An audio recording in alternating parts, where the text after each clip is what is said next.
I'm starting, ma'am, then.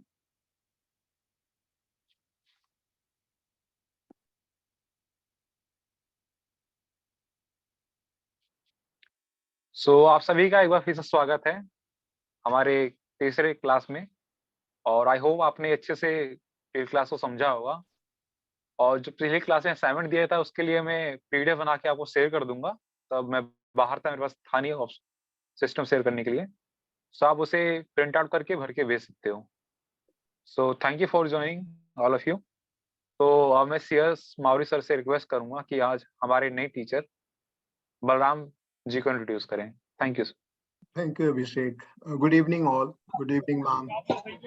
Good evening, all the Good evening. participants, and especially Sri Balram ji.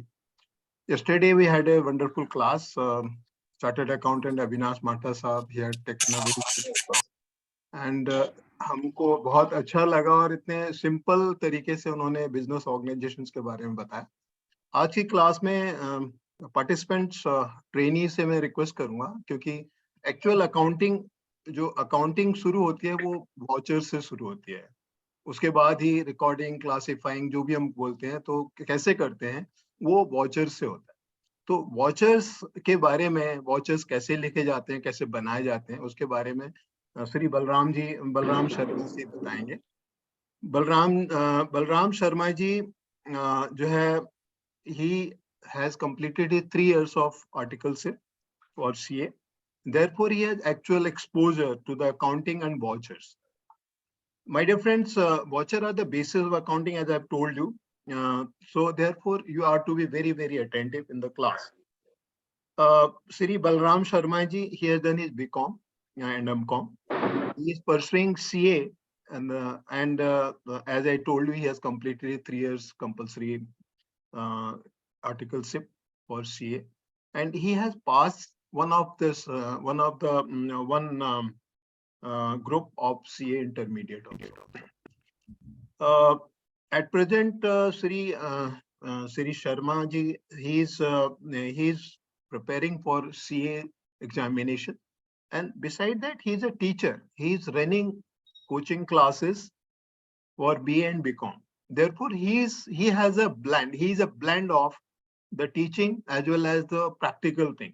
And moreover, my dear friends, मैं आपको ये बता दूं कि हमारे एक प्रोफेसर थे, प्रोफेसर बोरवाल, वो ये कहते थे कि nobody can compete a fresher, and he had just completed 3 years of his articleship.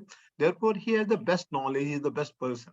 So I welcome Balram ji आपको अपनी क्लास में, और now the floor is yours, please. Thank you, sir. Thank you, ma'am. Thank you, sir. Welcome, Balram. Ji.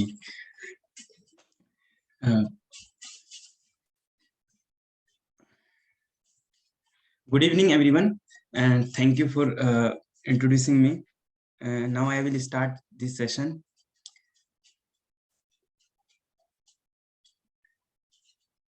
जैसा भी sir ने बताया कि accounting जब हम बिजनेस में करते हैं तो उसके लिए मोस्ट इम्पोर्टेंट जो डॉक्यूमेंट होता है वो हमारा वाउचर होता है। तो वाउचर के लिए भी कुछ सपोर्टिंग डॉक्यूमेंट रिक्वायर्ड होते हैं, जिसको हम मेरी ये जो मैंने कुछ शेयर किया है, ये आपको क्लियर है सबको, सभी स्टूडेंट्स को? जी यस सर। जी हाँ, बिल्कुल आप बात कर सकते हैं। अगर मैं कैमरा ऑन करता हूँ तो शायद अच्छा विजुअली ठीक है।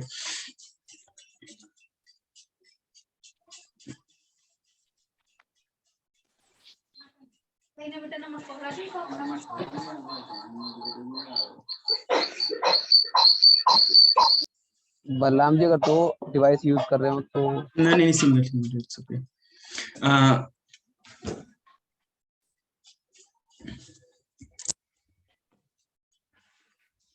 जी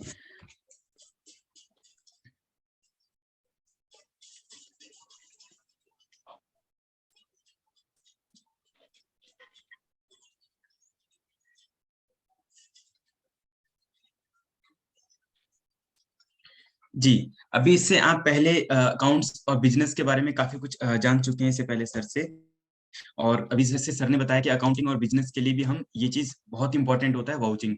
तो आज मैं उसी कंसेप्ट को थोड़ा सा और आगे बढ़ाऊंगा इस टॉपिक को, कि हम बिजनेस में किस प्रकार से वाउचर्स की कितना ज्यादा इंपॉर्टेंस है और उसको हम अकाउंट्स में कैसे ज्यादा यूज करते हैं। ये हम इसको आज का एक टॉपिक रहेगा, वाउचर से और डॉक्यूमेंट, जो सोर्स ऑफ डॉक्यूमेंट जिसको हम कहते हैं, वो आज का हमारा टॉपिक रहेगा।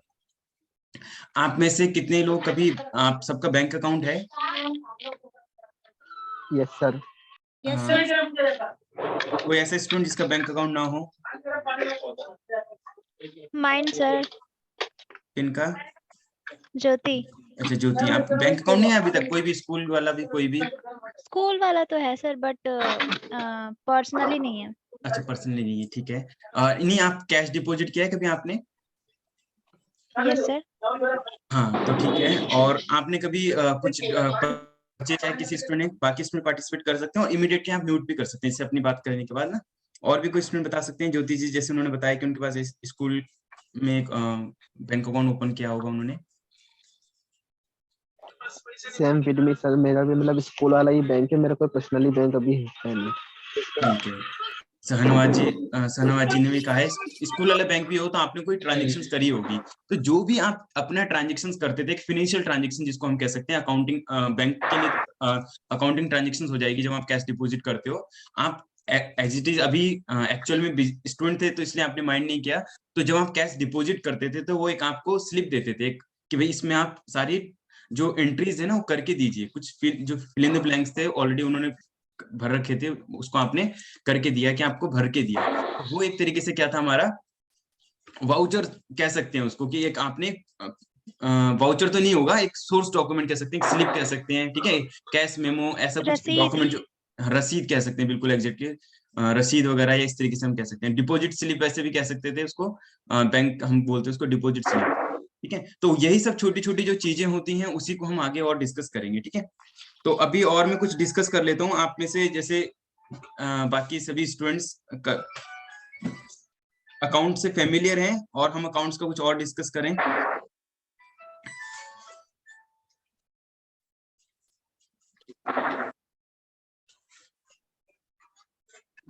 बिजनेस, हाँ जी। तो अकाउंटिंग का जैसे भी सर बता रहे थे कि हम बैलेंस शीट किसी कंपनी की जो हम फाइनेंशियल स्टेटमेंट है वो कैसे चेक करते हैं, कोई बता पाएंगे आप में से? नेटवर्थ या ऐसे कोई वर्ड सुने आपने? कंपनी की नेटवर्थ कितनी है, क्या मतलब होता है इसका? जी सुहानी जी।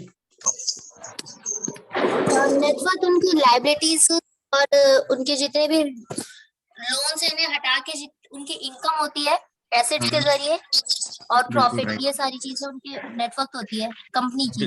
राइट सुहानी जी। तो सुहानी जी ने जैसे बताया कि नेटवर्क ये कहाँ से मिलता है, हमें पता कैसे लगता है? कहाँ, किस डॉक्यूमेंट में? जैसे कंपनी के बैलेंस शीट से पता लगेगा? यस सर, बैलेंस शीट से पता लगता है। कितना प्रॉफिट कोई कंपनी कितना अर्न कर रही है, ये कहाँ से पता लगता है कि कितना लॉस में जा रही है या कितना प्रॉफिट अर्न कर रही है? ये कौन सा अकाउंट्स या स्टेटमेंट देखेंगे तो पता लगेगा?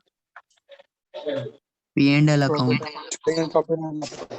जी पीएनएल अकाउंट। सभी ने एक मत, सबका एक मत है कि पीएनएल अकाउंट से हम देखेंगे या फिर ट्रेडिंग अकाउंट देखेंगे तो वहां से हमें कंपनी का स्टेटमेंट पता चलेगा कि वो प्रॉफिट अर्न कर रही है या लॉस मेक कर रही है, ठीक है। तो ये चीजें होती हैं। लेकिन उससे भी अगर हम पहले देखेंगे तो बैलेंस शीट से जैसे उन्होंने बताया कि हम किसी फाइनेंशियल पोजीशन को जान सकते हैं, टोटल असेट्स हमें यहाँ से पता लगेगा, और ट्रेडिंग अकाउंट से भी कुछ बाकी चीजें पता लगेंगी। लेकिन इन दोनों को बनाने के लिए एक ट्रायल बैलेंस बनता है, राइट, और उनको बनाने के लिए ट्रायल इंडिविजुअल लेजर्स अकाउंट बनते हैं, ठीक है। मुझे बता पाएगा आप में से लेजर और ट्रायल बैलेंस क्या क्या होते हैं? कोई आप में से कोई भी स्टूडेंट अगर जो बताना चाहे वॉलंटरली। सर लेजर किसी एक पर्टिकुलर चीज के लिए बनाया जाता है। हाँ जी, राइट ज्योति जी। सिर्फ एक ही चीज की एंट्री होती है उसमें।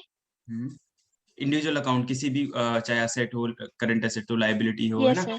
तो वो और लेजर ट्रायल होगा। बैलेंस में सर सभी चीजों की एंट्री होती है। सभी होती है, trial balance, adjusted trial balance और लेजर से। जी शिवम। ट्रायल अरिथमेटिकल एक्यूरेसी को चेक करने के लिए आया जाता है। राइट लेजर अकाउंट से अगर गलती हुआ तो उसको हम इम्प्रूव कर सकते।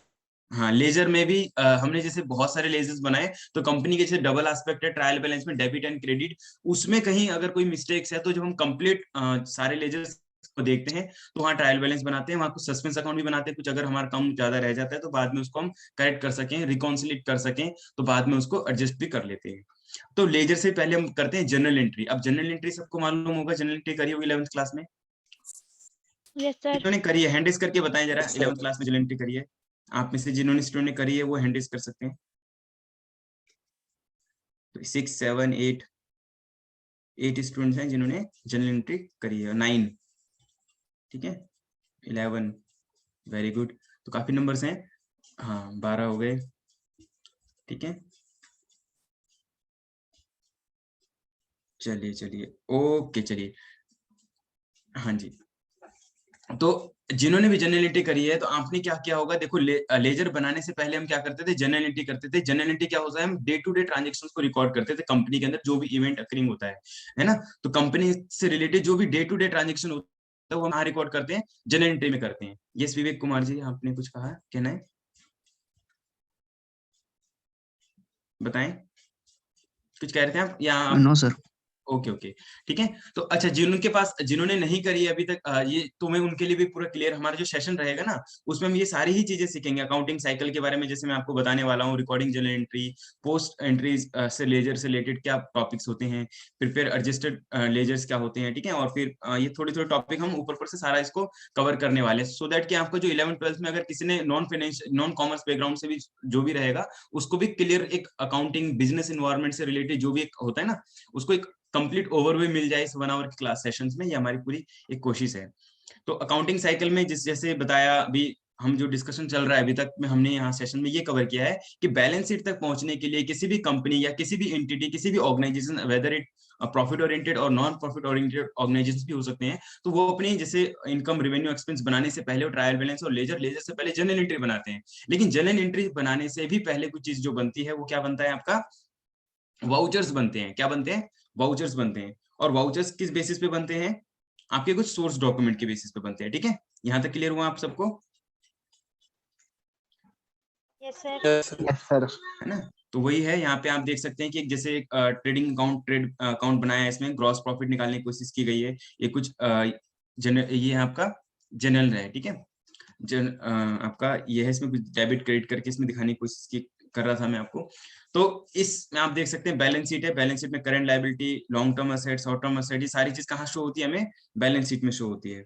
बट अभी हम बात कर रहे हैं बिजनेस ट्रांजेक्शन्स की। तो कितने कुछ टाइप के बिजनेस ट्रांजेक्शन आप बता सकते हैं, जैसे यहाँ पे है बोरोइंग फ्रॉम बैंक, बैंक को जब हमसे कुछ बोरोइंग कर रहे हैं तो ये बिजनेस ट्रांजेक्शन है। इंटरेस्ट जब हम किसी को पे करते हैं, ये भी एक आपका बिजनेस ट्रांजेक्शन है। यानी अब इसको जब अकाउंटिंग करेंगे तो ये हमारी, जब जनरल करेंगे तो एक अकाउंटिंग ट्रांजेक्शन बन जाएगी, ठीक है।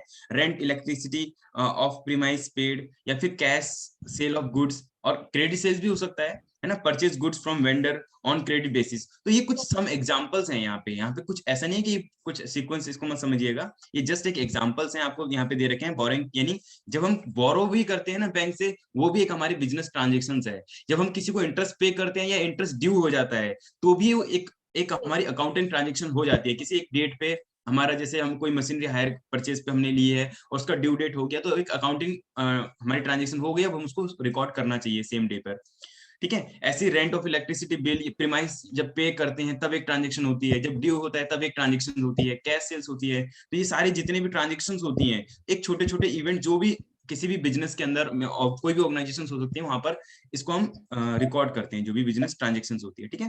तो उसको करने से पहले, जी कुछ कह रहे हैं आप? अभी मत खोलना, रोक दो। हम खोलना ही कहा बने, अभी तो इंगा भाई। रेखा जी म्यूट कर लीजिए, ठीक है। तो अभी ये सब चीजें करने से पहले हम एक इनवॉइस और कैश मेमो में थोड़ा सा आप कोई बता पाएंगे मेरे को, इनवॉइस और कैश मेमो क्या होता है? Sir invoice as a bill, उसको देखते हैं। Yes right Jyoti ji. और जब भी कैश परचेस कुछ भी करते हैं तो वो कैश जो मेमो में बोलते हैं। Right Shivam, very good. Okay तो जैसे शिवम जी ने बताया और ज्योति जी ने बताया कि जब भी हम कभी भी कैश में कोई ट्रांजेक्शन करते हैं तो सामने वाला पर्सन हमें कैश मेमो देता है। जैसे मैंने कोई गुड्स परचेस करने गया, कोई भी एग्जांपल ले लीजिए, कोई फर्नीचर में या कोई लैपटॉप या कोई कुछ भी मैं परचेस कर रहा हूँ, जब मैं कैश में ट्रांजेक्शन करूंगा तो मुझे वो इनवॉइस कैश मेमो देगा। बट अगर मैं उसे क्रेडिट में करूंगा तो मुझे क्रेडिट इनवॉइस देगा, ओ सॉरी इनवॉइस देगा, ठीक है, कैश मेमो और इनवॉइस। तो दो तरीके के वाउचर्स होते हैं, बिल्स होते हैं। इसको हम जो अगर प्राइमरी इसको हम बोलते हैं सोर्स डॉक्यूमेंट, ठीक है। और ये इस तरह का कुछ इनवॉइस हो सकता है, कैश मेमो में नहीं था। ये सारी चीज जो डॉक्यूमेंट है, जैसे मैंने बताया था आपको, किसने मैसेज भी लिखा है क्या कुछ, सर रिसिप्ट वगैरह हो गई, राइट, ठीक है। तो ये सारी जो चीजें हैं जो आप प्राइमरी यूज करते हो, कोई बिल वगैरह भी हो गया, कोई समोसे का भी बिल हो सकता है, या कोई और कुछ आप परचेज कर रहे हो, तो सारी जितनी भी चीजें होती, जितने भी आप जो कलेक्ट करते हो ना एक एविडेंस की तरह जी, तो जो भी आप डॉक्यूमेंट कलेक्ट करते हो तो वो आपके क्या बन जाते हैं, बिल बन जाते हैं, सोर्स डॉक्यूमेंट बन जाते हैं, और एक सपोर्टिंग डॉक्यूमेंट भी बोल सकते हैं इसको। किसी भी वाउचर्स, जो वाउचर्स अभी हम दिखाऊंगा मैं आपको, वाउचर्स का एक परफॉर्मा दिखाऊंगा फॉर्मेट, उसका सपोर्टिंग डॉक्यूमेंट भी बोल सकते हैं इसको। सोर्स डॉक्यूमेंट, सपोर्टिंग डॉक्यूमेंट, या एक एविडेंस, कोई ट्रांजेक्शन इवेंट, कोई घटना हुई है या कोई भी चीज फाइनेंशियली कोई भी यहाँ हुआ है, तो उसका हम एक एविडेंस के तौर पर भी उसको हम रख सकते हैं, ठीक है। तो अकाउंटिंग के जो वाउचर्स होते हैं वो दो तरीके के वाउचर्स होते हैं, तो कैश वाउचर होता है, दूसरा नॉन कैश वाउचर, यानी कि दो, इसको बोलते हैं ट्रांसफर वाउचर भी बोलते हैं, ठीक है। सपोर्टिंग वाउचर्स कौन से होते हैं, जो कोई कह सकते हैं कि किसी इवेंट को सपोर्ट करने के लिए, कि ये ऐसा हुआ है, उसके लिए कुछ बिल्स वगैरह होते हैं, उन बिल्स या स्लिप्स वगैरह को बोलते हैं, ठीक है। जैसे कैश डिपॉजिट किया है, ठीक है, वो सब। और कैश वाउचर क्या होता है, तो डेबिट यानी कि पेमेंट, और क्रेडिट यानी कि रिसीव वाउचर, यानी कि जब हम कुछ सेल्स करते हैं तो सेल्स करने पर हमें कुछ क्रेडिट वाउचर मिलेगा, ठीक है, हम रेज करेंगे, और पेमेंट करने पे डेबिट वाउचर होगा, ठीक है। और ट्रांसफर वाउचर वगैरह होता है जहाँ पे हम कभी असेट ट्रांसफर कर रहे हैं, कोई और कोई भी हम या असेट रिसीव कर रहे हैं, तो हम इस केस में वाउचर्स यूज करेंगे, राइट। तो यहाँ पे आपने परचेज ऑर्डर, इनवॉइस, रिसिप्ट, है ना। अभी रिसिप्ट इस तरह के कोई भी रिसिप्ट हो सकता है, या डिलीवरी नोट भी होता है, कुछ आपने इस तरीके से देखा होगा, कोई पार्सल वगैरह रिसीव होता है, तो ये सारे सपोर्टिंग डॉक्यूमेंट में भी आ सकते हैं, ठीक है। या और कंप्लीटली ओवरऑल इसको क्या बोल सकते हैं हम, सोर्स डॉक्यूमेंट या एविडेंस, या किसी भी ट्रांजेक्शन को सपोर्ट करने के लिए उसका प्रमाणिकता कि ये ट्रांजेक्शन हुआ था, तो उसको हम बोलते हैं सोर्स डॉक्यूमेंट, राइट। उन सोर्स डॉक्यूमेंट की हेल्प से हम क्या बनाते हैं, वाउचर्स बनाते हैं। क्या बनाते हैं, इन सारे सोर्स डॉक्यूमेंट की हेल्प से हम क्या बनाते हैं, वाउचर्स बनाते हैं। अब मैं आपको वाउचर्स का परफॉर्मेंस शो करता हूँ। इस तरीके का हम वाउचर्स बनाते हैं, तो क्या इसकी परफॉर्मा क्या होता है वो इसमें आप कंप्लीट देख सकते हैं। अगर आप इसमें देख पा रहे हैं तो क्या है इसमें मेनली क्या चीजें अगर आप देख पाएंगे इसमें, तो दो एक सेकेंड, यहाँ पे डेबिट लिखा हुआ है यहाँ पर, ठीक है। और एक सेकेंड,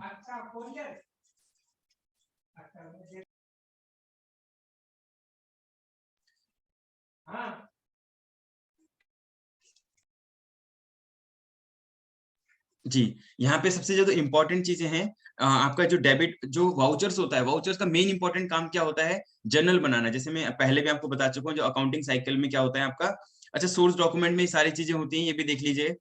इनवॉइस होता है, रिसिप्ट होता है, चेक्स एंड स्टब्स हो गए, डिपॉजिट स्लिप्स हो गए, पेमेंट वाउचर्स हो गए, debit note, credit note, bank statement, credit card and statement, loan statement, employ time, है ना, एम्प्लॉयज का जो पेरोल जो भी है ना, एचआर जो मैनेज करता है सारी चीज उससे रिलेटेड, ठीक है। ये सारे सोर्स डॉक्यूमेंट हो सकते हैं। इन सब की हेल्प से हम क्या बनाते हैं, वाउचर्स बनाते हैं, राइट। अभी यहाँ पे इसमें से किसी को कोई क्लियर ऐसा हो, आप में से कोई भी है, कोई भी पर्सन जो इनमें से किसी चीज को नहीं जानता, चेक्स, डिपॉजिट या डेबिट नोट, क्रेडिट नोट वगैरह, परचेज रिटर्न के टाइम पे। विकास पाल, आप कुछ हाँ विकास, आप कुछ करें ना इसमें, है ना। हाँ बोलो सर, वो गलती से हो गया था। हाँ कोई बात नहीं, अभी तो हो जाए, कोई बात नहीं। सर, ये क्रेडिट कार्ड स्टेटमेंट क्या होता है?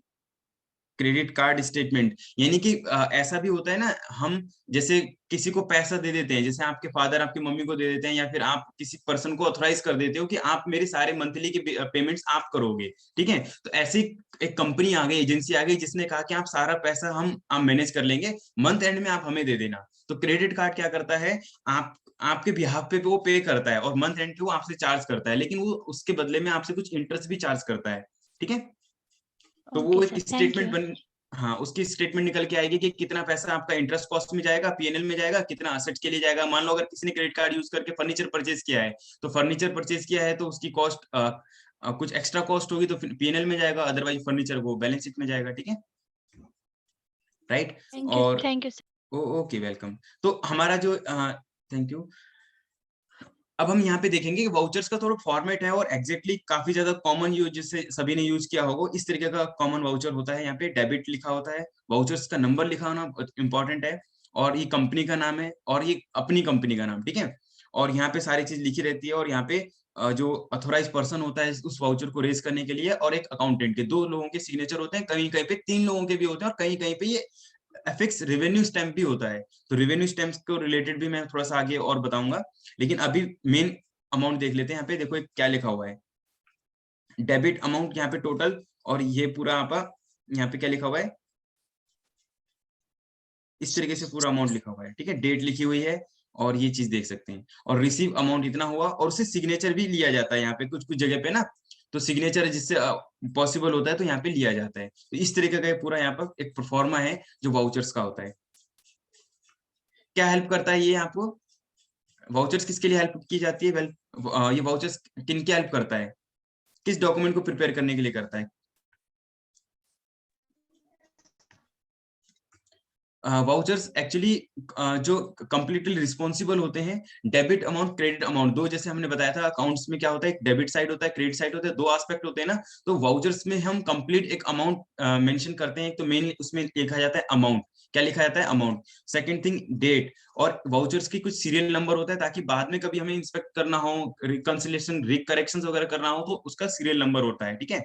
सीरियल नंबर, डेट और अमाउंट, और देन फिर डेबिट या फिर क्रेडिट। तो ये 3 या 4 चीज के लिए ही सबसे ज्यादा इंपॉर्टेंट होते हैं वाउचर्स। और वाउचर से सीधी ट्रांजैक्शन कहाँ जाती है? जर्नल्स में। जर्नल से हम लेजर प्रिपेयर करते हैं, लेजर जब सारे लेजर्स बन जाते हैं तो उनको हम ट्रायल बैलेंस बनाते हैं, और ट्रायल बैलेंस से फिर हम उनको पीएनएल और बैलेंस शीट में डालते हैं। ट्रायल बैलेंस की आइटम या तो आइदर पीएनएल में या फिर बैलेंस शीट में जाते हैं, राइट। क्लियर हो गया यहाँ पर आपको? Yes sir. ओके, ठीक है। जैसे सैलरी स्लिप वगैरह भी है कुछ, आप इस तरीके से देख सकते हैं, इसमें अलग अलग तरीके सोर्स डॉक्यूमेंट की तरह ही है। अब मैं आपको कुछ बताने वाला था, यहाँ पे कुछ ये जो वाउचर्स है इसमें रेवेन्यू स्टैम्प भी है। रेवेन्यू से रिलेटेड कोई जानते हैं? रेवेन्यू स्टैम्प ड्यूटी वगैरह क्या होता है? आप में से कोई स्टूडेंट जानते हैं रेवेन्यू क्या होता है? रेवेन्यू स्टैम्प क्या होता है? जब कोई भी डॉक्यूमेंट अगर हम ऑथोराइज करवाते हैं ना, तो उसके लिए गवर्नमेंट कुछ चार्ज करती है, कुछ अमाउंट ना हमसे चार्ज करती है, तो हम उसको बोलते हैं रेवेन्यू स्टैम्प बोलते हैं। पता है आप में से किसी को? बताएं। अच्छा, आपने किसी कोई कभी पोस्ट ऑफिस से कुछ सामान भेजा है, इधर से कोई कुछ किया है? यस। कभी लेटर पोस्ट किया है, स्पीड पोस्ट या पोस्ट ऑफिस से? जी हाँ। है ना, तो वो कुछ आपसे अमाउंट चार्ज करते होंगे, जी, है ना। पोस्ट पे डिपेंड करता है। हाँ, पोस्ट पे डिपेंड करता है, मतलब वो फीस चार्ज करते हैं, ठीक है। ऐसे ही किसी ने कुछ असेट परचेज करी होगी, खासकर मोटर व्हीकल या फिर कोई असेट या कोई physical asset, building, land building, ऐसी चीजों में तो स्टैम्प ड्यूटी लगती ही लगती है, बड़ी चीजों में तो लगता ही है। तो यहाँ पे उन्होंने जैसे कहा था कि स्टैम्प ड्यूटी लगेगी 5000 से ऊपर की जितनी भी ट्रांजेक्शन होगी, अगर उसको वैलिड करवाना है। और समटाइम ऐसा भी होता है, मुझे कंप्लीट नॉलेज नहीं है, कि कोर्ट में भी अगर आपने अगर स्टैम्प ड्यूटी नहीं पे करी है तो उस ट्रांजेक्शन को इनवैलिड कह देते हैं, ठीक है। तो अगर आपको एक कोई भी अगर से लोन के जो ट्रांजेक्शन होते हैं उसमें भी 1 रुपए का आप स्टिकर लगाते हो, उस पे ही तभी वो ट्रांजेक्शन क्या होता है, वैलिड हो जाता है। तो यहाँ सेम यहाँ पर भी हम क्या करते हैं, जब भी कभी 5000 से ज्यादा का अमाउंट में किसी, जैसे अभी 10,000 का है, तो 10,000 के केस में यहाँ पे मुझे 1 रुपए का एक रेवेन्यू स्टैम्प भी लगाना चाहिए। इसका मतलब हम गवर्नमेंट को एक फीस पे कर रहे हैं कि अपने इस 10,000 के ट्रांजेक्शन पे, आइदर चाहे पेमेंट हो चाहे वो रिसीव हो, 5,000 से अगर एक्सीड करेगा तो हम उसको क्या करेंगे, गवर्नमेंट को पे करेंगे 1 rupees each transaction, per transaction पे हम उसको गवर्नमेंट को इतना अमाउंट पे करते हैं, ठीक है। यहाँ तक क्लियर हुआ सभी को? नहीं तो एक बार हम इसका भी ओवरव्यू ले लेते हैं, हमारे पास टाइम भी काफी सफिशिएंट है। मीनिंग ऑफ रेवेन्यू स्टैम्प, तो एक स्मॉल अथेसिव स्टैम्प होता है, 1 रुपए या 2 रुपए, जो पोस्ट ऑफिस से ही हमें मिल जाता है। रिसिप्ट गिवन बाय गवर्नमेंट, एक गवर्नमेंट की तरफ से हमें मिलता है, ठीक है। फॉर ड्यूटी, फी और टैक्स पेड, ये इसको हम ड्यूटी फी बोल सकते हैं, फीस या चार्जेस जो हम पे करते हैं। Provisions cover under the Indian stamp act, Indian stamp act में जो प्रोविजंस कवर होते हैं, ठीक है।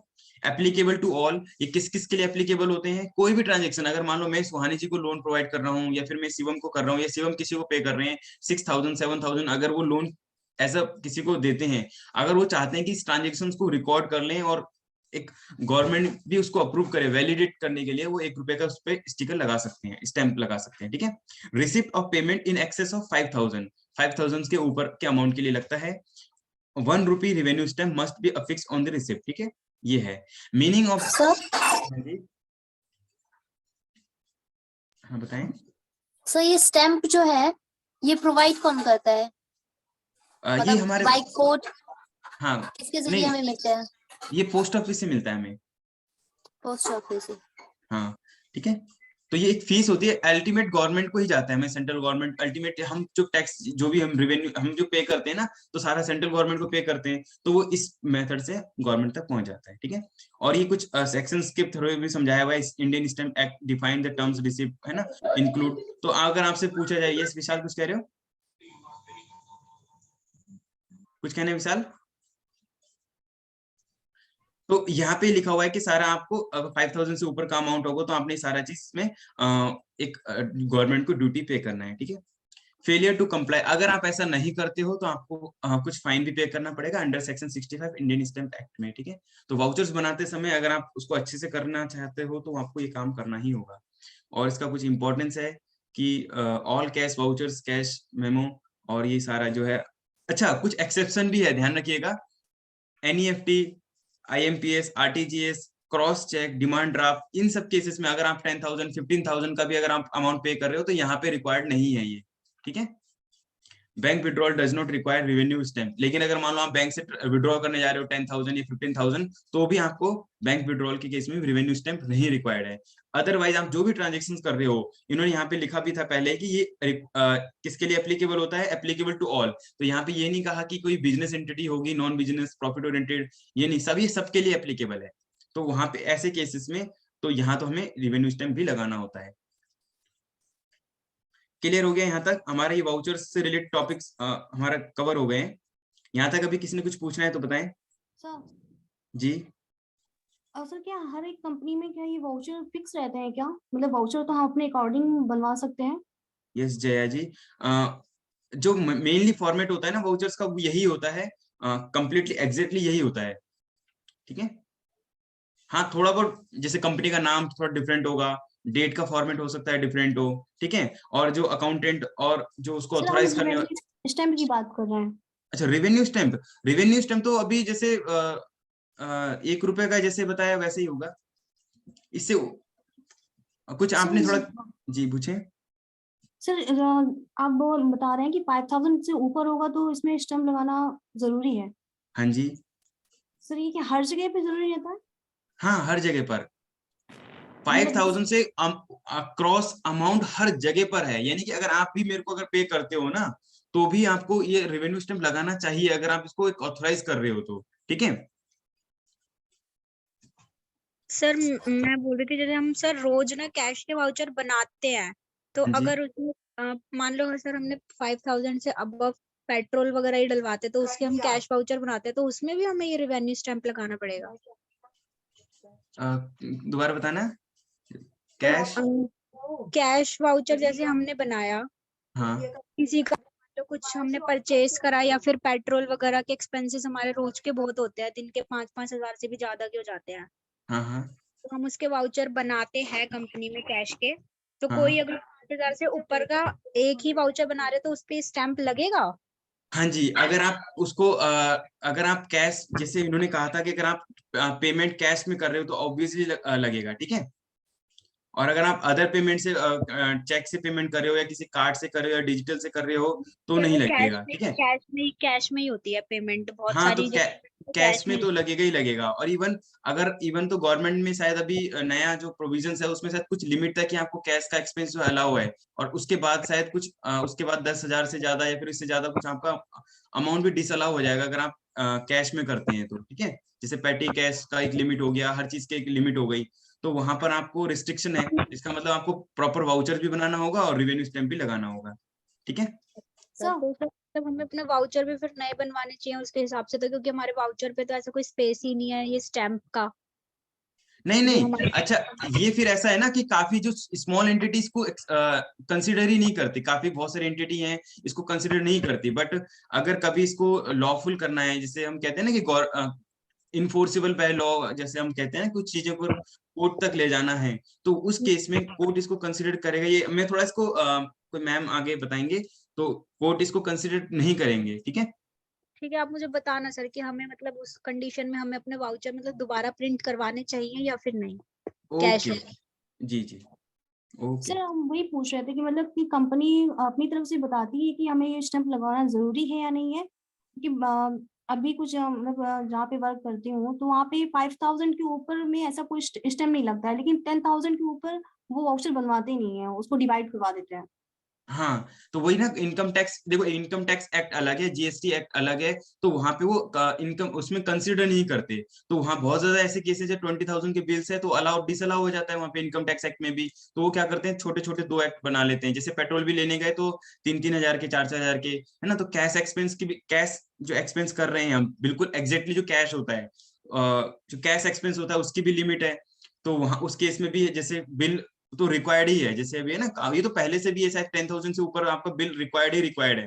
10,000 से ऊपर है और विदाउट बिल आपने एक्सपेंस किया है, उसका बिल्स नहीं है, 10-20 रुपए की पार्किंग का जैसे है वो चल जाता है। ठीक है, उसके लिए कोई सपोर्टिंग डॉक्यूमेंट या सोर्स डॉक्यूमेंट रिक्वायर्ड नहीं है, लेकिन अदरवाइज उसकी भी रिक्वायर होती है। जब अगर वो भी पार्किंग का वो भी अगर जब कलेक्शन पूरा मंथ का होता है या फिर डे का होता है, अगर ज्यादा है तो वो वहां भी रिक्वायर्ड होता है। अदरवाइज वो भी कह सकते हैं कि, बट अदरवाइज 10,000 से ऊपर होगा तो उसको सपोर्टिंग बिल्स भी चाहिए, और अगर कंप्लीटली कैश है तो वहां पे ये चाहिए। ठीक है, बाकी सर अगर वो, इसको एक एग्जाम्पल के थ्रू भी तो समझ सकते हैं। जैसे हम रिचार्ज ही करवाते हैं अपने फोन का, हाँ तो जी, वो टैक्स बचाने के लिए 149, 299, 1 रुपए से वो लोग सिर्फ अपना टैक्स बचाते हैं। हाँ तो इस जी, तरीके से भी तो हम समझ सकते हैं कि जब ये 5,000 के ऊपर बोल रहे हैं स्टैंप लगाने के लिए, तो कई बार इसको जगह में डिवाइड कर दिया जाता है कि उनको टैक्स पे ना करना पड़े। जैसे यहाँ पे देखो, IMPS इंस्टेंट मॉनिटरी जो हम भेजते हैं ना इस मोबाइल से, या RTGS भेजते हैं, इस केस में एक्सक्लूड है। और टोटल अब जो हम मूव कर रहे हैं ना, वो कैश तो हम कर ही नहीं रहे।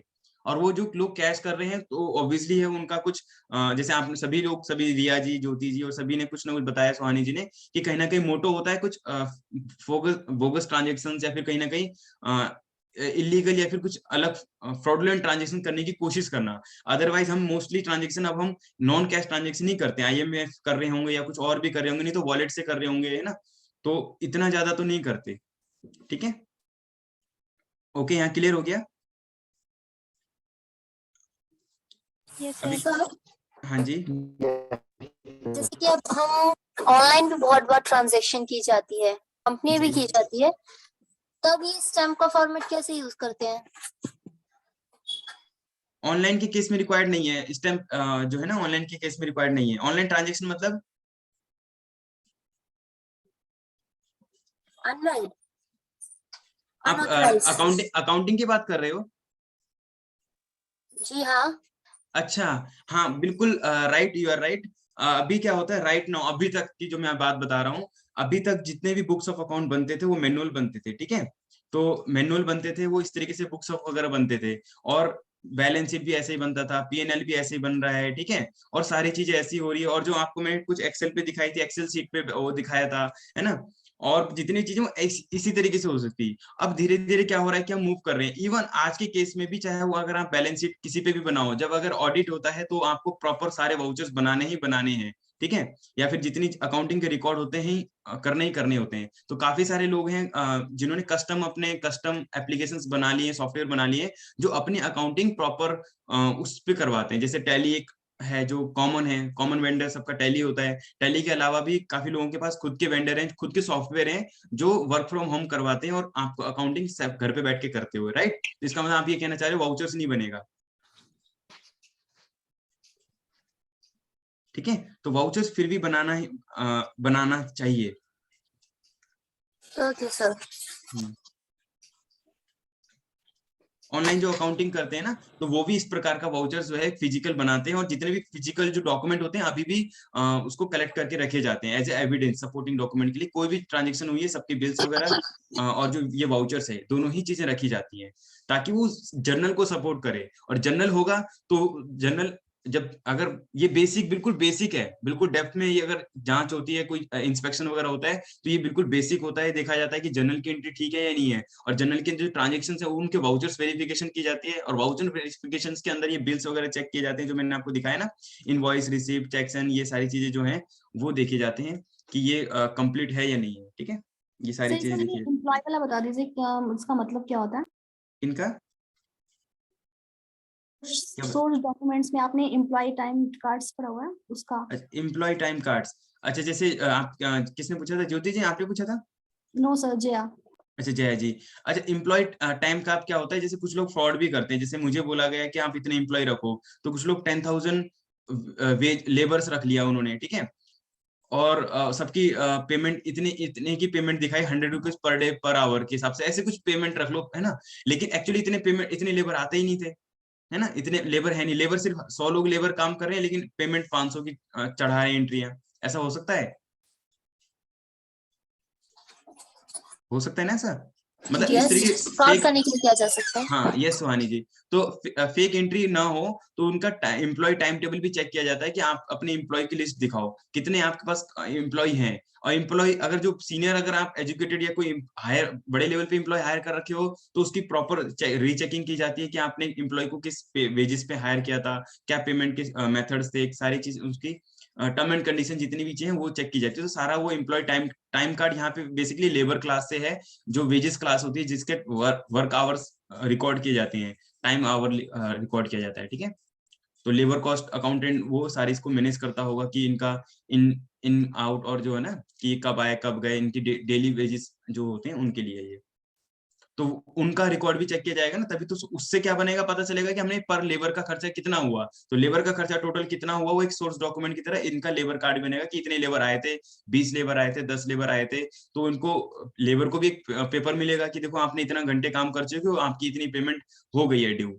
ठीक है, वो जो पर्चा होगा, वो जो स्लिप होगी, है ना, तो वो इनवॉइस को हम सोर्स डॉक्यूमेंट की तरह रखेंगे, और उससे इस सोर्स डॉक्यूमेंट से हम क्या बनाएंगे, एक वाउचर बनाएंगे। ठीक है, और इस वाउचर से हम क्या बनाएंगे, जनरल एंट्री करेंगे, यानी कि डेबिट्स एक्सपेंस और क्रेडिट, जो रेवेन्यू होगा उसको क्रेडिट करेंगे। इस तरीके से जो भी हमारे गोल्डन रूल अगर आगे हम पढ़ेंगे तो वो हम उसमें कवर करेंगे। ठीक है, एज अ कंपनी में कुछ मेंटेनेंस कर रहे हैं, कुछ रिपेयर कर रहे हैं, तो उसके लिए जो लेबर मतलब बुलाए जाते हैं, उनके लिए यूज होता है। ये पूछना चाह रहे हो जया जी? जी जी जी सर। ये जो है एम्प्लॉय कार्ड, ये एम्प्लॉय कहीं भी हो सकता है, कॉस्ट जो मैन्युफैक्चर अभी वो सारी कंपनियों के लिए ये एप्लीकेबल है, जितनी भी मैन्युफैक्चरिंग से रिलेटेड है। जो ट्रेड से रिलेटेड कंपनी है उनके लिए लेबर नहीं होता। ठीक है, वहां पे तो प्रॉपर एम्प्लॉय होते हैं। मैन्युफैक्चरिंग होते हैं ना, जहाँ पे वेजेस एक्चुअल में, जैसे कंस्ट्रक्शन रिलेटेड हो गया, वहां पे हो सकता है। अदरवाइज जो एम्प्लॉय के लिए बाकी एम्प्लॉय होंगे, उनका डेली अटेंडेंस लगती होगी, तो उनकी अटेंडेंस सीट देखी जा सकती है कि अटेंडेंस सीट कितने दिन एम्प्लॉयज ने काम किया, यहाँ पे होता है ना ऐसा। जी जी जी। आपने शायद नोटिस किया है, किसी ने एक क्वेश्चन रेज किया था कि हमारे जो एमपीज होते हैं, एमपीज मतलब जो मेंबर ऑफ पार्लियामेंट होते हैं, उनको सैलरी मिलती है ना, तो पार्लियामेंट में कितने दिन अटेंडेंस लगाने गए, या फिर अपनी जो कॉन्स्टिट्यूंसी है वहां पर उन्होंने कितनी अटेंडेंस लगाई, और जब उन्होंने अटेंडेंस ही नहीं लगाई तो उनको सैलरी क्यों? ऐसा क्वेश्चन आता है आपके मन में भी, जी। है ना? जो हमारे जो अपर हाउस, लोअर हाउस होता है, और उसमें कुछ एमपीज होते हैं, और एमपीज की salary I think 2 lakh per month होती है। इसके अलावा अदर बेनिफिट भी मिलते हैं। तो आप क्या माइंड में नहीं आता कि इन्होंने कितने दिन काम किया, कितने दिन अपने अटेंडेंस लगाए, तो आप उनकी अटेंडेंस नहीं चेक करोगे? तो सेम है, यहाँ पर भी एम्प्लॉय है किसी कंपनी के अंदर, तो उनकी अटेंडेंस से हम चेक करके बता सकते हैं कि इनको कितना अमाउंट आप एक्सेस अमाउंट दे रहे हो। हो सकता है कोई अपने रिलेटिव्स को ही हायर कर ले और उन्हीं के नाम पे खर्चा कंपनी को दिखाएं, और लॉस मेकिंग दिखाएं कि हम तो सारा देखो सैलरी में हम 25 लाख रुपए खर्च कर देते हैं, लॉस हमारा हर महीने 10 लाख रुपए का लॉस हो रहा है, कहाँ से हम टैक्स पे करेंगे, और कहाँ से, होता है ना ऐसा, तो इसलिए होता है ये। ठीक है, और कुछ जया जी? ओके, और किसी का कुछ क्वेश्चन? एक्चुअली ये जो हमारा वाउचर्स था, वो यहाँ पर अभी हम जो बेसिक ओवरव्यू कर चुके हैं, ये टॉपिक हमारा कवर हो चुका है।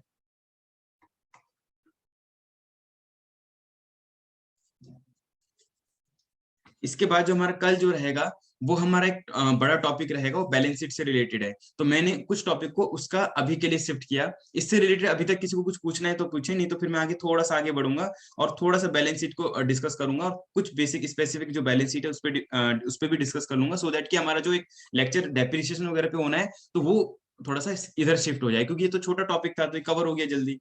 यहाँ तक अभी किसी को कुछ पूछना है? अच्छा, मैं ये जानना चाहता हूँ कि आप में से जो नॉन कॉमर्स बैकग्राउंड के वो स्टूडेंट हैंड रेज करें, और उनको मैं चाहता हूँ कि वो थोड़े उनके कंसेप्ट थोड़े अच्छे से क्लियर हो जाए।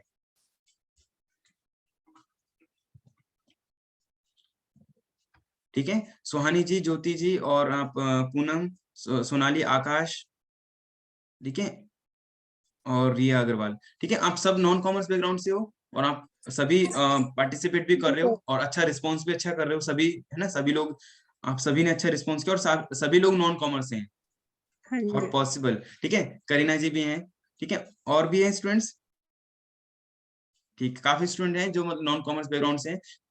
आई थिंक यू आर कुछ प्रैक्टिकल, आप कुछ काम कर रहे हो सो दैट कि आपको कुछ नॉलेज है, दैट्स गुड। अब हम इससे जी, अभी आपको यहाँ से भी कहीं, या जो भी और भी स्टूडेंट जो हैं जिन्होंने हैंड रेज किया है, और जैसे प्रदीप हैं और करीना है, ठीक है, या सोनाली, आपने भी कोई कुछ क्वेश्चन है तो आप पूछ सकते हो, पार्टिसिपेट कर सकते हो। मैं इससे आगे थोड़ा पढ़ना चाहता हूँ, तो कुछ और टॉपिक है ना जो हम कवर करेंगे आगे नेक्स्ट सेशंस में। तो उस जैसे अभी तक हमने क्या कर लिया, जनरल तक को समझ लिया अब तक हमने कि अकाउंटिंग होते हैं, बुक्स ऑफ अकाउंट होता है किसी बिजनेस के अंदर। क्या होता है बिजनेस के अंदर, बता पाएंगे आप में से कोई स्टूडेंट्स? सारे सीक्वेंस को बता पाएंगे कोई स्टूडेंट आप में से? एक बार सर रिपीट कर देंगे क्वेश्चन? हाँ, अच्छा, मैं ये इसी चीज को पूछना चाहता, अकाउंटिंग साइकिल्स को, कि कैसे हम बिजनेस में बैलेंस शीट तक कैसे पहुंचते हैं। बताएं, कोई भी स्टूडेंट्स बताएं जी। यस, रिया आप बताएंगे? हाँ जी सर। हाँ बताएं, पहले हम क्या करते हैं, सीक्वेंस से बताइएगा वन बाय वन। सर सबसे पहले तो हम कंपनी क्रिएट करेंगे, अगर कोई न्यू कंपनी है तो फिर हम उसमें अपना काम करना स्टार्ट करेंगे। पहले हम लेजर्स बनाएंगे। अच्छा, आप टैली की अच्छा, ठीक है, लेजर्स बनाएंगे, वाउचर्स क्रिएट करेंगे, उसके हाँ बाद जी, हम जर्नल एंट्रीज पास करेंगे। वो जर्नल एंट्रीज की हम आगे हम कोई पेमेंट कर, जैसे सैलरी की हो गई या कोई जीएसटी पे करने की होगी, हम ओनली रिकॉर्ड के लिए या याद रखने के लिए हम पहले जर्नल बुक कर देते हैं कि हमें इन फ्यूचर ये पेमेंट्स करनी है, इसलिए राइट, जर्नल बुक कर देते हैं हम। फिर उसके बाद हम पेमेंट करते हैं उन सब की। फिर उसके बाद ट्रायल बैलेंस बन जाता है। फिर उसके बाद जो ट्रायल बैलेंस होता है उसमें से थोड़ा सा पार्ट जो होता है वो हमारा बैलेंस शीट का होता है, और थोड़ा सा जो होता है वो हमारा प्रॉफिट एंड लॉस का भी होता है। बैलेंस शीट की बात सीधा प्रॉफिट, थोड़ा नहीं, आपने सीक्वेंस खराब कर रखा है, ठीक है। चलो, बुक्स ऑफ अकाउंट हम जर्नल लेजर्स की हम बात कर रहे थे, उससे पहले यहाँ पे हम देखेंगे, अभी तो चलो इन्होंने बताया कि टैली के हिसाब प्रोस्पेक्टिव से बताया कि टैली के अंदर सबसे पहले तो कोई कंपनी क्रिएट करेंगे, कंपनी के लेजर्स क्रिएट करेंगे, असेट्स, बैंक और सारे इंडिविजुअल लेजर्स इंपॉर्टेंट होते हैं। जो मेन लेजर्स हम इसको बोलते हैं मास्टर डाटा और सब्सिडरी डाटा, इस तरीके से कुछ डाटा अगर होते हैं, मास्टर जो बड़े रिकॉर्ड करते हैं। लेकिन हम यहाँ देखेंगे, सबसे पहले आज हमने क्या देखा था, सोर्स डॉक्यूमेंट, यानी कोई भी ऐसा डॉक्यूमेंट जो सपोर्ट करता हो। जैसे अगर मैंने कैश बैंक में जमा किया है तो ऐसा एविडेंस तो मिलेगा कि मैंने कैश जमा किया है, उसको हम बोलते हैं सोर्स डॉक्यूमेंट, ठीक है। सोर्स डॉक्यूमेंट क्या होता है, हर ट्रांजेक्शन का एक प्राइम एविडेंस होता है जो कहता है कि ये ट्रांजेक्शन हुआ है।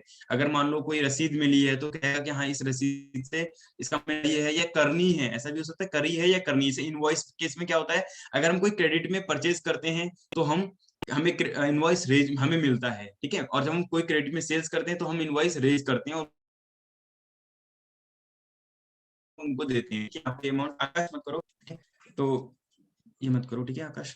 तो अभी क्या था कि क्या बोलते हैं, अगर हम क्रेडिट में ट्रांजेक्शन करते हैं तो क्या होता है, क्रेडिट ट्रांजेक्शन में हमारा इनवॉइस रेज होता है, कैश में कैश मेमो रेज होता है, ठीक है। उसके बाद हमारे सारे जितने सोर्स डॉक्यूमेंट में जाएंगे, और उसके अलावा जो बाकी चीजें होंगी, सोर्स डॉक्यूमेंट के बाद हम बनाएंगे वाउचर्स। क्लियर हो गया? सोर्स डॉक्यूमेंट के बाद क्या बनाएंगे, हम वाउचर्स बनाएंगे। उसके बाद हम जर्नल एंट्री, जर्नल बनाने के बाद हम लेजर्स बनाएंगे, फिर ट्रायल बैलेंस बनाएंगे, और ट्रायल बैलेंस के बाद एक एडजस्टेड ट्रायल बैलेंस बनाएंगे, ठीक ठीक है, और फिर P&L बनाएंगे, एंड देन 8वें नंबर पे बनाएंगे हम बैलेंस शीट। ठीक है, ये एक थोड़ा सा एक सीक्वेंस है, अकाउंटिंग साइकिल भी बोल सकते हैं इसको, राइट। अब कोई आप में से कोई स्टूडेंट बताएगा मुझे ये सारी 8 चीजें, सुहानी जी या कोई भी, आदित्य, आकाश। हाँ जी आकाश बताइए।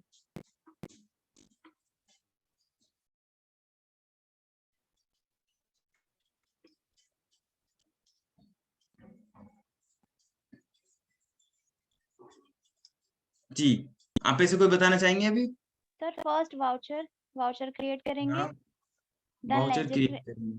तो वाउचर क्रिएट करने के लिए अभी तो मैंने बताया सेशन में, फर्स्ट वाउचर नहीं होगा, पहले तो कोई ट्रांजेक्शन होगी तो उसका सोर्स डॉक्यूमेंट होगा, सोर्स में स्लिप हो सकते हैं, बिल्स हो सकते हैं, बिल ले जाते तो 4 समोसे के पैसे का कुछ दे देते हैं, तो वो सोर्स डॉक्यूमेंट हो गया। ठीक है, पहला सोर्स डॉक्यूमेंट होगा। ठीक है, सोर्स डॉक्यूमेंट, आगे बताएं। Then voucher. हाँ जी, उसके बाद हाँ जी, जनरल एंट्रीज करते हैं हम, उसके हाँ बाद जी जनरल बताएं। एंट्रीज के बाद में लेजर क्रिएट करते हैं, हाँ जी, लेजर क्रिएट करने के बाद ट्रायल बैलेंस बनाते हैं, ट्रायल बैलेंस बनाने के बाद एडजस्टिव ट्रायल बैलेंस बनाते हैं, जी, उसके बाद profit and loss account create करते हैं, जी, देन हम सबसे एंड में बैलेंस शीट क्रिएट करते हैं। ओके। ठीक है, तो ये होता है। ठीक है, लेकिन आप में से शायद जो वर्किंग होंगे, ये हमारा एक फॉर्मेट हो सकता है, इसको सीक्वेंस भी बोल सकते हैं, इसको अकाउंटिंग साइकिल भी बोल सकते हैं, लेकिन नाउअडेज काफी सारे वेंडर्स हैं, काफी सारे सॉफ्टवेयर्स हैं, सिंगल ट्रांजेक्शन से ही काम कर देते हैं। ठीक है, यानी कि जैसे आपने किसी ने ऐप यूज किया होगा तो आपके एक्सपेंस को मैनेज करने के लिए होते हैं ना, तो वो सेम इसी तरह से बिजनेस के अंदर भी काफी सारे सॉफ्टवेयर होते हैं। एक वाउचर तो इमीडिएटली साइमल्टेनियसली सारे ट्रांजेक्शन रिकॉर्ड होते चले जाते हैं, जैसे आपने वाउचर किया वैसे ही जनरल हो जाता है, वैसे ही आपका लेजर्स क्रिएट होते हैं, वैसे ही आपका ट्रायल बैलेंस भी बनता चले जाता है, और P&L और फिर बैलेंस शीट भी अकॉर्डिंगली बनती चली जाती है, जैसे टैली के अंदर काम होता है।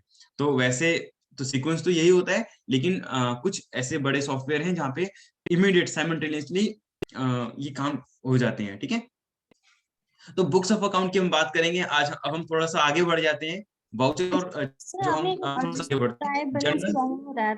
ट्रेडिंग अकाउंट के हाँ बारे जी, में। जी बताएं। Sir, I have one question. Yes, trial balance and adjusted trial balance में क्या डिफरेंस होता है? अच्छा, एडजस्टेड ट्रायल बैलेंस में क्या होता है, एक तो हम नॉर्मल ट्रायल बैलेंस बनाते हैं। एक्चुअली क्या करते हैं ना, मैं आपको इससे पहले कुछ और चीज दिखाऊंगा। हाँ, तो ये कुछ जैसे आपने सुना होगा 3 टाइप ऑफ अकाउंट्स, है ना, नॉमिनल, रियल और पर्सनल अकाउंट सुना होगा, और 3 गोल्डन रूल्स भी सुने होंगे, और 2 एस्पेक्ट भी सुने होंगे, डेबिट और क्रेडिट, सुना है आपने? Yes sir, yes sir. है ना, तो इसी प्रकार से क्या होता है, किसी की इनकम, यानी कि अगर मान लो ऐसा पॉसिबल है कि आपने टोटल कमाया, अर्निंग आपने 100 की करी, लेकिन एक्सपेंस आपने 120 कर दिया, ऐसा पॉसिबल है क्या? No sir.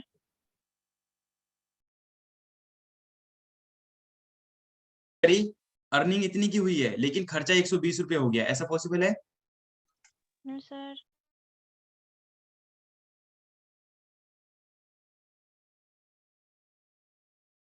इस महीने 100 रुपए कमाए लेकिन खर्च 120 रुपए कर दिए, कौन बताएंगे मेरे को? सुहानी जी। नो सर, हाँ बताओ। एक्चुअली मैं ये कहना चाहूंगी, आपकी आवाज बहुत बार बीच में ब्रेक हुई थी, पर हाँ जितना मुझे सुनाई दिया है, आप ये कहना चाहते कि 100 रुपए की मैंने कमाई की है तो 120 कैसे खर्च हो सकता है? तो ये हाँ नहीं जी, हो सकता। अच्छा, किसी और से आंसर जानते हैं? यस सुहानी जी, आप वेट करना। उधार लेके लायबिलिटी। जी बताइए। तो अच्छा, मेरी वॉइस क्रेडिट ब्रेक हो के रही है ना, थ्रू। तो मैं एक बार यस राइट, किसने बताया आंसर? सर ज्योति। हाँ, जो ने, जहाँ कि आपने 100 रुपए कमाए, 20 रुपए आपने कर्जा लिया, है ना, लोन लिया, और टोटल इतना हो गया, और आपने 120 रुपए खर्च किए, राइट? कोई और भी आंसर दे रहे हैं? सर एक्स्ट्रा पैसा ये लेते हैं, उसे आउटस्टैंडिंग ही तो बोलते हैं। कोई हो सकता है पहले से कोई सेविंग हो, यानी कि पिछले महीने की पुरानी सेविंग हो, आपका कहीं पहले होता है ना कि पुरानी सेविंग भी तो होती है। ठीक है, ये इस तरह करते हो तो आपके अल्टीमेटली आप देखोगे ना, तो हमने कुछ चीजों को डेबिट किया है और कुछ चीजों को क्रेडिट किया है ना, तो वहां पे हमें ये पता लगता है कि कौन कौन चीजें हमारी डेबिट है, कौन कौन चीजें हमारी क्रेडिट है। लिए हमने कुछ अकाउंट रूल्स को यूनिवर्सली एक्सेप्टेड जनरल अकाउंट्स हम बोलते हैं कि हम उस एक यूनिवर्सल स्टैंडर्ड्स बनाए गए हैं, तो वहां पे इस प्रकार से करते हैं। अकाउंट्स में इंक्रीज कब करना है, उसको डिक्रीज कब करना है, ठीक है। एक्सपेंस कब इंक्रीज होंगे, इंक्रीज होंगे तो हम उसको डेबिट करेंगे, और जब डिक्रीज होंगे तो उसको क्रेडिट करेंगे। जब इंक्रीज हम क्रेडिट, और जब डिक्रीज होंगे तो उसको हम डेबिट करेंगे, ठीक है। इक्विटी यानी कि कैपिटल को क्या करेंगे, जब इंक्रीज होगा तो क्रेडिट, और जब डिक्रीज होगा तो डेबिट करेंगे। और रेवेन्यू यानी कि इनकम, तो इनकम क्या करेंगे, जब इंक्रीज होगा तो क्रेडिट, और जब डिक्रीज होगा तो डेबिट करेंगे। इस तरीके के हमारे कुछ रूल्स हैं।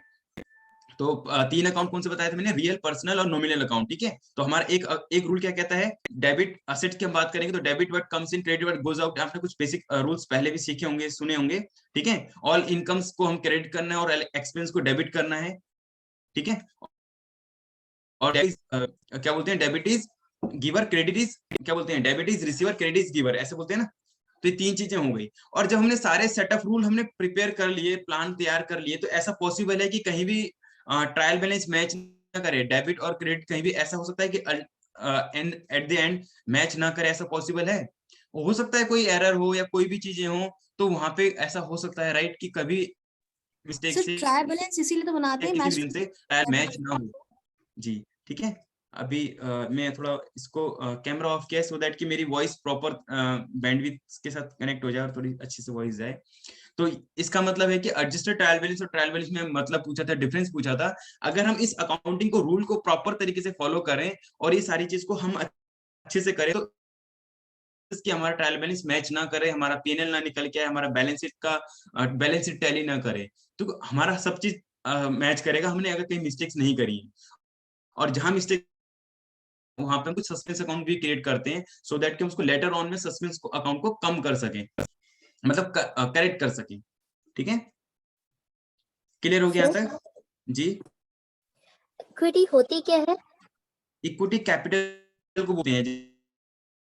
जैसे अगर आप इस इक्विटी को पूछ रहे हो, जी हाँ। इक्विटी जैसे अगर आप जैसे कल आप ना बिजनेस ऑर्गेनाइजेशन सीखे थे, बताओ कौन कौन से? आवाज ब्रेक हुई थी। अभी भी ब्रेक हो रही है? एक सेकंड में वाईफाई का कनेक्शन देखता हूँ। अभी क्लियर है मेरी वॉइस? Yes sir.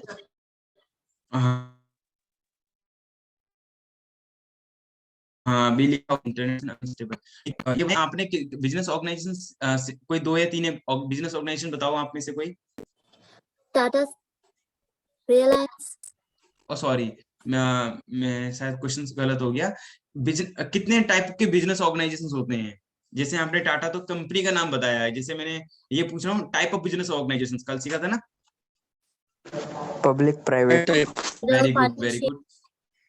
7 टाइप्स के। वेरी गुड, रिया जी बताइए वन बाय वन। टाइप्स के, first one is sole proprietor, second one is partnership, third one is joint Hindu family business, and fourth one is joint stock company, fifth one is limited liability partnership, sixth one is cooperative societies, and seventh one is for social work, I think NGOs.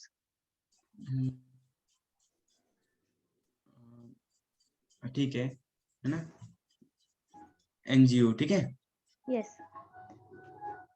ठीक है, तो ये आपके different वो हैं, क्या इसको बोल सकते हैं, business type of business organisations हैं, ये जो हम अलग अलग तरीके से बिजनेस कर सकते हैं। चाहे तो आप सोल प्रोप्राइटर जैसे इन्होंने बताया इंडिविजुअल लेवल पे कर सकते हैं ना। सोल प्रोप्राइटर में कितने ओनर्स होते हैं? Only 1 sir, 1 person. ओके, तो एक ही ओनर होता है, तो उसकी जो कैपिटल होती है उसको हम बोलेंगे उसकी कैपिटल है, ठीक है। लेकिन पार्टनरशिप फर्म में क्या होता है, शेयर होता है, जो टोटल नेटवर्थ होता है, नेटवर्थ या नेट वेल्थ, क्या वेल्थ बोलो या वर्थ बोलो, है ना, जो वैल्यू होती है उसका शेयर होता है। शेयर मतलब शेयर होल्डर, शेयरिंग होती है पार्टनर्स में, है ना। जॉइंट हिंदू फैमिली में भी कुछ होता है आपको, आप उसमें भी शेयर होता है, ठीक है। जॉइंट हिंदू फैमिली में भी क्या होता है, शेयर होता है, ठीक है। जॉइंट स्टॉक कंपनी में क्या होता है, उसमें वहां पे हम इक्विटी वर्ड यूज करते हैं, यानी कि बहुत हर एक कैपिटल का होता है, इक्विटी मिलती है कि आपने कितना अमाउंट पे किया उस हिसाब से होता है, ठीक है, ठीक है। तो और एलएलपी में क्या होता है, यहाँ पे भी वही इक्विटी होती है, कोऑपरेटिव सोसाइटी में भी होता है और एनजीओ में भी होता है, ठीक है। तो ये मैं कहने की कोशिश कर रहा था, किसी ने क्वेश्चन पूछा था इक्विटी क्या होता है। इक्विटी एक तरीके से कैपिटल होती है जो ऑनर लगाता है, ठीक है, ऑनर कहीं पार्टनरशिप में कंपनी के अंदर, और ये सब चीज। तो हमारा कल हमने कुछ और टॉपिक भी डिस्कस कर लिए, सो दैट कि हमने वाउचर्स और सोर्स ऑफ डॉक्यूमेंट ही नहीं किया, इसके अलावा हमने कुछ और भी सीखना है, और इसीलिए मैंने आज थोड़ा सा कुछ और टॉपिक को भी डिस्कस किया। बाकी हम यहाँ पे असेट्स डिस्कस करेंगे, लायबिलिटी डिस्कस करेंगे, और बाकी के जो सेशंस होंगे ना उसमें डेप्रिसिएशन वाले सेशंस में हम बाकी चीजें डिस्कस करेंगे। तो अभी तक हमने सोर्स डॉक्यूमेंट और वाउचर्स हमने आज की किया, टाइप्स ऑफ अकाउंटिंग के जो वाउचर्स थे, ये आज हमारा सेशन था। Thank you sir. मुझे thank you sir. Thank you Balram ji. Okay, किसी को क्वेश्चन पूछना बच्चों? हाँ जी सर। हेलो जी हाँ, जी रिया जी। सर जैसे कि मान लीजिए कि कोई कंपनी है 4 साल पहले स्टार्ट हुई है और जब उसने अपनी 2 लाख की कैपिटल लगाई है, तो सर वो जब हर साल हम बैलेंस शीट बनाते हैं तो सिर्फ 2 लाख कैरी फॉरवर्ड होता रहता है हर साल। हाँ जी। तो सर हम चाहते हैं कि इस बार जब बैलेंस शीट बने तो वो जो कैपिटल है वो हमारी 4 लाख दिखाए, हम मतलब इंक्रीज करना चाहते हैं। हाँ। तो सर हम मुझे कैसे इंक्रीज करेंगे? मतलब नॉर्मल हमें 2 लाख की एंट्री पास कर देनी है? हाँ, नहीं आपने पहले जो बिजनेस इंट्रोड्यूस किया था तो आपने कैपिटल वहां पे 2 लाख रुपए अपनी तरफ से लगाए, राइट? हाँ जी बैलेंस शीट बनाई, ठीक है। अब जो कैपिटल है वो 2 लाख की होगी, और फिर यहाँ पे कुछ प्रॉफिट एंड लॉस होगा, या फिर कोई रिजर्व होगा, या प्रॉफिट कह सकते हो। प्रॉफिट का अमाउंट कई बार ज्यादा हो जाता है, तो वो आप ईयर एंड पे उसको ऐड कर सकते हो, आपके ऊपर है वो। तो मतलब जो हमको ईयर एंड में प्रॉफिट होगा उसे हम एज अ कैपिटल ऐड कर सकते हैं? हाँ, आप क्या चाहते हो ये मैं जानना चाह रहा हूँ। आप चाहते हो कैपिटल, न्यू कैपिटल, आप चाहो अगर जब भी जिस भी दिन आपने ये पूछा ना कि जिस भी दिन फ्रेश कैपिटल इंट्रोड्यूस करेंगे ना, तो जैसे ही फ्रेश कैपिटल किससे लाएगा वो, या तो असेट से लेके आएगा, चाहे वो कैश से लेके आएगा, या बैंक बैलेंस से लाएगा, या फिर कोई प्रॉपर्टी से भी कैपिटल इंट्रोड्यूस कर सकता है ना। तो किसी बिजनेस में जब हम जाते हैं तो कोई बिल्डिंग्स वगैरह को भी इंट्रोड्यूस करता है, तो उससे भी अगर वो बिल्डिंग जिस दिन वो बिल्डिंग उसके नाम पे ट्रांसफर होगी, बिजनेस के नाम पे, तो उसी दिन सेम दिन ट्रांजेक्शन उसकी हो जाएगी, capital building account debit to Ram account या श्याम अकाउंट। तो श्याम के नाम का अगर नेम का अकाउंट क्रिएट हो गया, इसका मतलब उसकी कैपिटल हो गया, ठीक है। Okay thank you sir. Sir हमारे शेयर से भी कैपिटल्स बढ़ सकती है? किससे? शेयर से। CRC दोबारा बताएं। SHARE शेयर, इक्विटी शेयर से नहीं होता? Equity share capital G. Equity share capital वो कंपनी के अंदर होता है ना। इक्विटी शेयर कैपिटल जो मैंने अभी जो एक्सप्लेन करने की कोशिश कर रहा था ना, पार्टनरशिप फर्म में तो कंप्लीट पूरा मालिक हो गया, लेकिन बड़ी कंपनी के अंदर equity share capital, preference share capital वो अलग कॉन्सेप्ट है, वो हम कवर कर लेंगे किसी नेक्स्ट सेशन में कवर कर लेंगे। आपने बोला इक्विटी शेयर से हम अपनी कैपिटल को मतलब इंक्रीज नहीं कर सकते हैं? प्रेफरेंस शेयर कैपिटल, ये कैपिटल इसके आगे लिखा तो है, सी का मतलब क्या हुआ, कैपिटल ही तो हुआ यही। जी, नाम अलग है, बस चीज वही है। इक्विटी शेयर का मतलब जैसे अगर मान लो रिलायंस के अंदर कैपिटल में कैसे लगा सकता हूँ, इक्विटी शेयर ही मिला ना, मैंने 10 रुपए आज लगाए तो 10 रुपए का इक्विटी शेयर कैपिटल हो गया मेरा। 10 रुपए पे मेरे को डिविडेंड मिलेगा, वो इसी में हो सकता है टाइम टाइम से डिविडेंड पे करते रहेंगे, अदरवाइज वो कैपिटल मेरी रहेगी। और कंपनी के अंदर और कैपिटल कैसे लगा सकता हूँ, फ्रेश कैपिटल हो सकता है मैं कुछ उनको पेटेंट दे दूं, कोई मेरे पास कोई फॉर्मूला हो, पेटेंट कॉपीराइट हो, उसके थ्रू भी मेरे को दे सकते हैं। या फिर आपने सुना होगा एक और भी मेथड होते हैं कैपिटल पाने के, और या फिर कैपिटल बैंक तो है ही कि हम कैश पे करें तो कुछ शेयर्स हमें मिल जाते हैं। इसके अलावा भी होता है एम्प्लॉय को भी दिए जाते हैं कुछ, जो पुराने 1 ईयर से ज्यादा के एम्प्लॉय होते हैं उनको भी कुछ कंपनी देते हैं। तो अलग अलग मेथड होते हैं। इक्विटी शेयर ये भी कैपिटल है, इससे कोई और मेथड नहीं है। बाकी और कुछ आप पूछना चाह रहे हो बता दीजिए, ठीक है। और किसी ने कुछ पूछना है? No sir. Okay, thank you.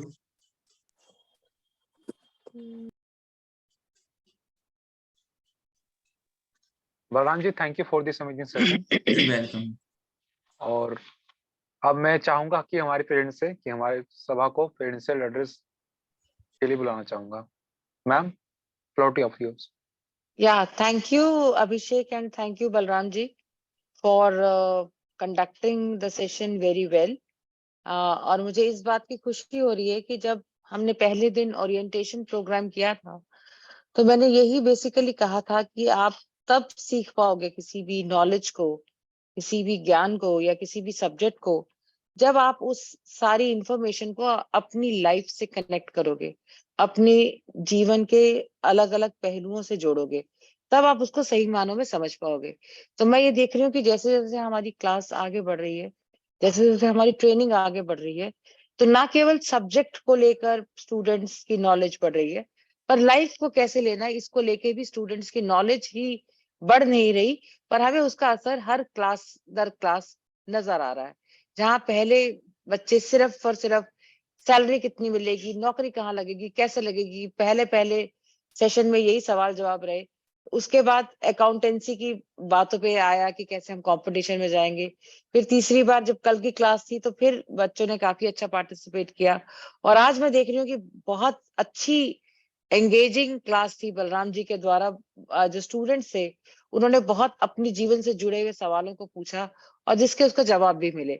हमारा मकसद आप सबको लोगों को ऐसे ट्रेन करना है कि आप जब इंटरव्यू में बैठे, जब आपसे कुछ सवाल पूछे जाएं, क्योंकि जिन जिन विषयों को हम छू रहे हैं वो सभी बहुत महत्वपूर्ण विषय हैं और बहुत ही प्रैक्टिकल विषय हैं, तो आप उन सबके जवाब दे पाए। और मुझे भी लगता है कि जब आप क्लास ले रहे होते हैं तो अपने साथ एक जरूर एक पेपर और पेंसिल लेकर बैठे, ताकि इंपॉर्टेंट चीजों को आप नोट करते रहें।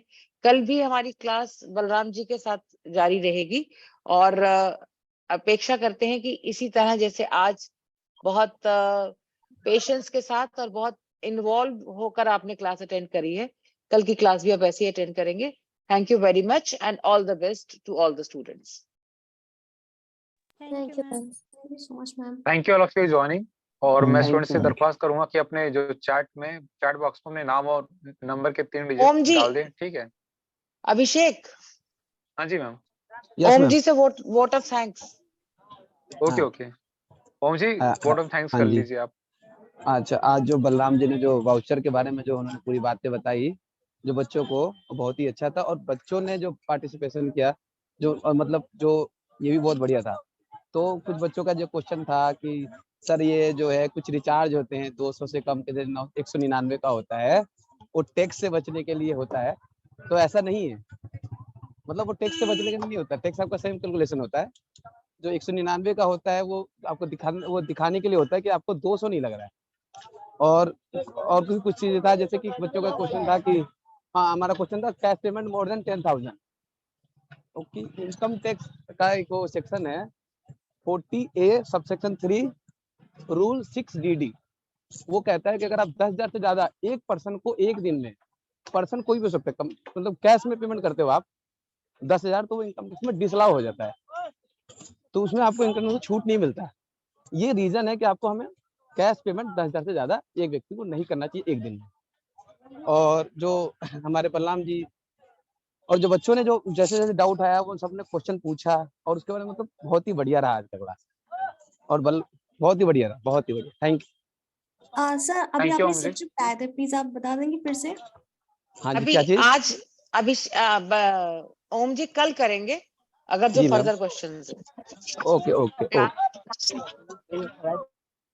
बच्चे आप सभी अपना नाम और क्या बोलते हैं नंबर के लास्ट 3 डिजिट डाल दो, ठीक है? और एक और बात कहना चाहूंगा मैं कि जो ये ओप्पो रेडमी नाम से ज्वाइन करते हैं, कृपया अपना नाम लिख के ज्वाइन किया करें सेशन को, क्योंकि मैं अटेंडेंस दोनों तरीके से वेरीफाई करता हूँ आपकी, ठीक है? तो बच्चे आगे से फिर नाम भी अपना नाम लिख लेना नंबर के आगे, ठीक है? ये जिससे आप ज्वाइन कर रहे हो, फोन का नाम नहीं आना चाहिए आपका। Thank you may leave now बच्चों।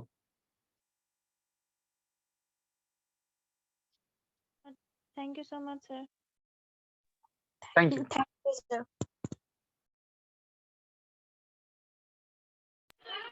Thank you sir.